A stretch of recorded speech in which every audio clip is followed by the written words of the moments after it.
Hello everyone, and thank you for joining us today as we take you through the performance of global equity markets for the third quarter of 2024, as well as the performance of Sasfin's global equity portfolio.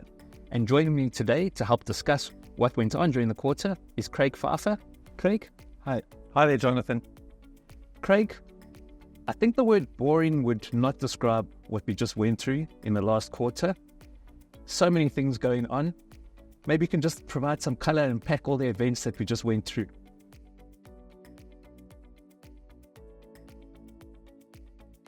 It was a very eventful quarter. I think just ending with probably the most eventful month of the quarter in September, with the spate of interest rate cuts that we had from central banks around the world. We had been waiting and speculating and guessing when the Fed would cut rates. It's probably been the sport in the market for the last 2 years. But we finally got the first rate cut from the Fed in September, and they came through with 50 basis points at the end of the day. We had the Bank of England during the quarter cutting rates.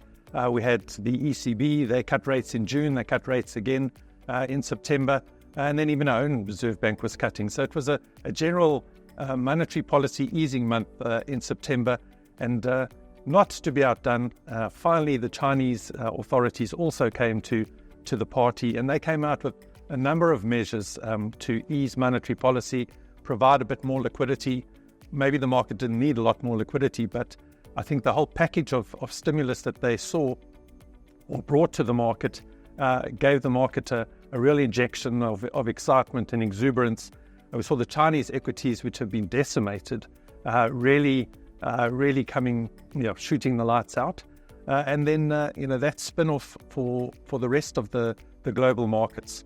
All of the companies, or a lot of the companies, engage with China in some way, shape or form, and are dependent on sales in China for their revenues and profits. So as China, as that stimulus came through, improved sentiment, we saw, global companies around the world, or the share prices of those companies, doing a lot better. So we really finished the quarter with a bang. S&P new highs. I think that's quite an interesting point you make, because during this quarter, we saw an unwind of a carry trade, which saw the markets fall dramatically, only to recover. We've had these rate cuts come through that you spoke about. We've got the Chinese stimulus. We've got a war bubbling under the surface in the Middle East. And in spite of all of this, global equity markets actually were up almost 7% during the quarter. It's really strange that you'd see that, given all these events.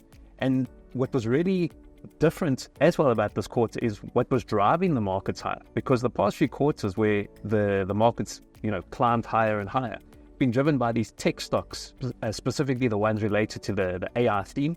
They were actually the underperformers during the quarter. People a little concerned about the amount of spend taking place for AI and how these companies are going to get a return on investment.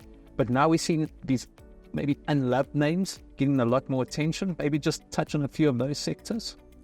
Yeah, I think the key thing there was this cut in interest rates, improving sentiment. What that did was, or is going to do, is help the broader spectrum of companies, outside of that traditional Magnificent Seven, their earnings pick up. And I think that's what we saw starting to happen, or at least the tide turning in this third quarter, around a broader scope of companies doing better in this environment. The markets have been carried by all of those tech stocks, but it's the other 493 of those S&P 500 stocks that are starting to come to the party. So a lower interest rate environment, lower interest rates over time, should really help those companies boost their profits. Lower inflation, maybe margins can improve. So definitely a broader scope of better earnings coming through just outside of those tech stocks. And I suppose maybe just aside from the stocks, on the commodity side, you're seeing gold, that's climbing higher, the dollar's been going lower, the oil price fell, but who knows what's going to happen, with what's going on in the Middle East.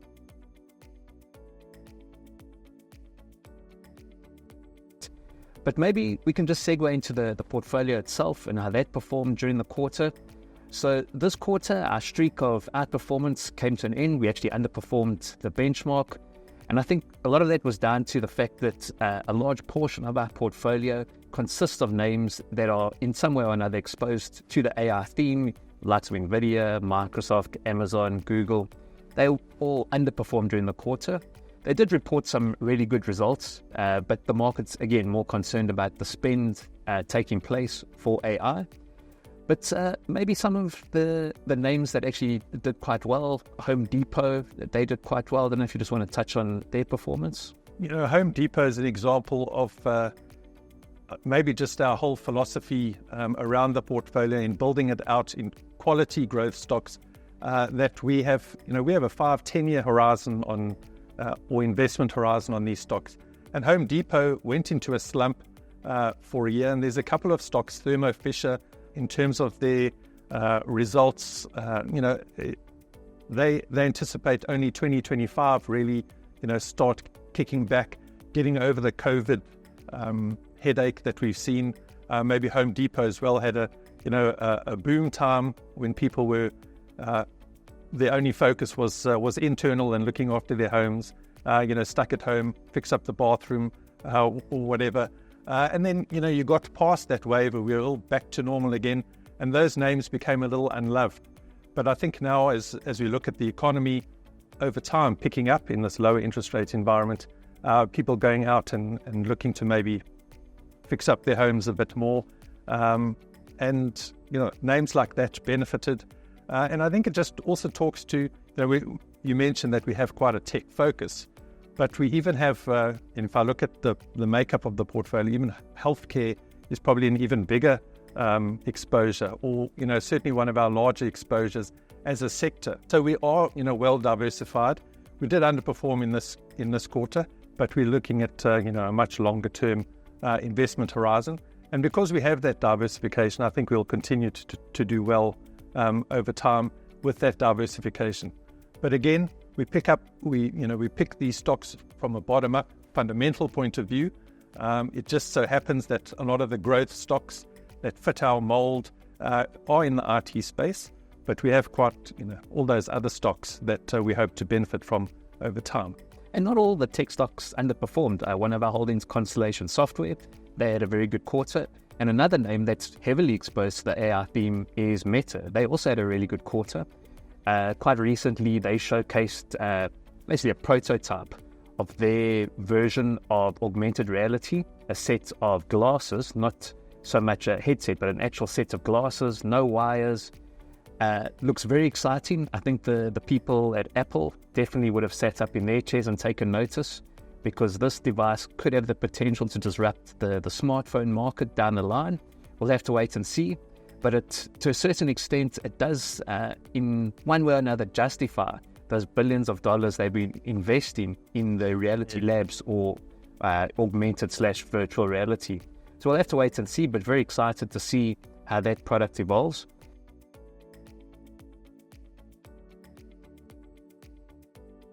I think we got to go to the question on everyone's minds. What next? Where to now, Craig?